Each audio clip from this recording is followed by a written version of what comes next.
Custom actions is one of my favorite recent additions to Zapier that a lot of people still don't really know about. They allow you to add more functionality to apps that already have a Zapier integration, but where the specific action that you want to perform isn't supported by that integration. Using an AI copilot, custom actions let you add any functionality that's supported by that app's API.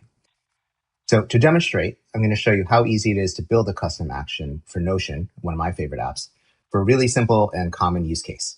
An IT team that receives requests in a Slack channel and wants to be able to quickly convert them into tickets in their help desk database in Notion. So here I have my starters app set up, and so far so simple. I've got this trigger set up, and you can see in the trigger payload, I have all this information about the message that was received that we want to convert into a ticket. So what I want to do is take all that and convert it into a record in the help desk database in Notion.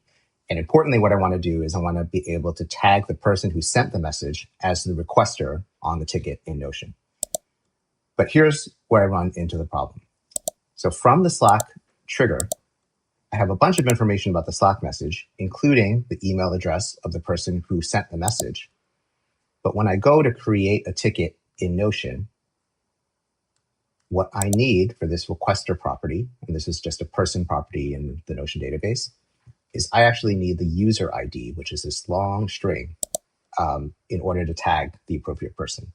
And I don't have that from the Slack message. Now, normally what I would do is say, okay, well, maybe Notion has an action that I can use to then look up the person's user ID from their email address.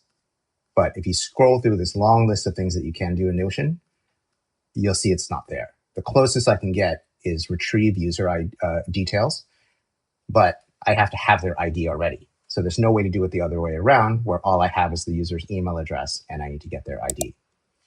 So in the past, I might have been stuck here, but now I can hop over to custom actions to fill in the gap. So from the custom actions window, I'm going to go ahead and create. And you just have to indicate what app you want to create a custom action for. And what it gives you is a ChatGPT like chatbot interface. And all you have to do is sort of tell the chatbot what you want the action that you're building to do.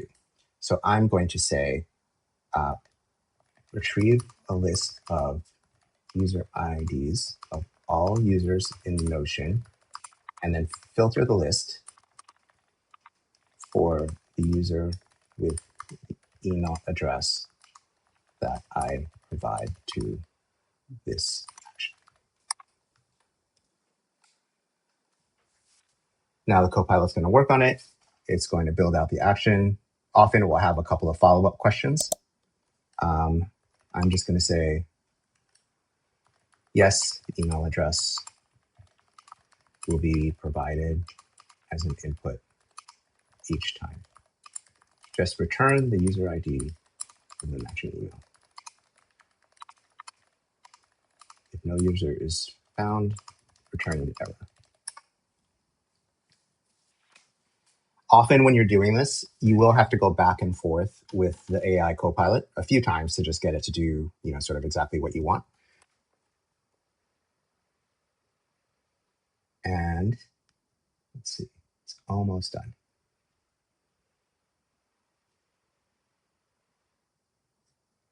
You'll notice also that it's renamed this custom action. It's automatically given it a title and a brief description, again, just based on the chat interaction.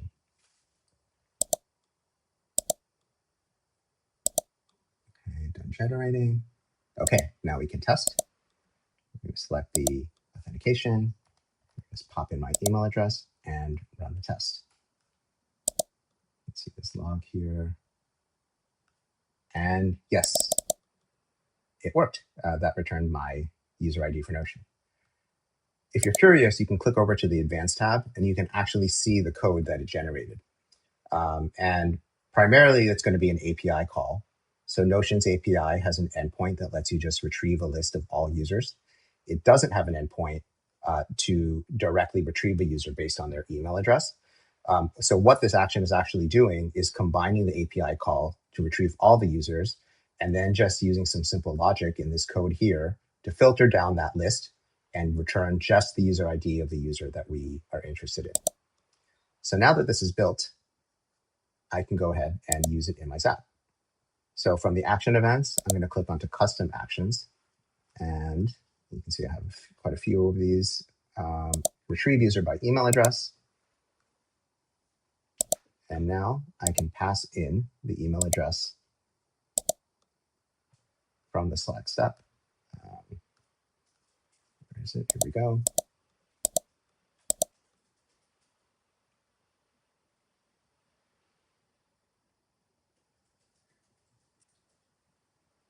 Okay, it's returned the ID. And now this is what I can actually pass as a custom value into my Notion action. And I'm just going to put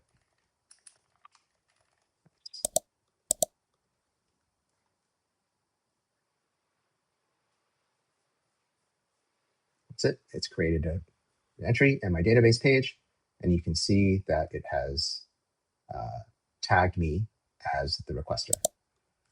So that's it. That's custom actions. When a native step is missing, you can build it in minutes and keep your workflows in Zapier running.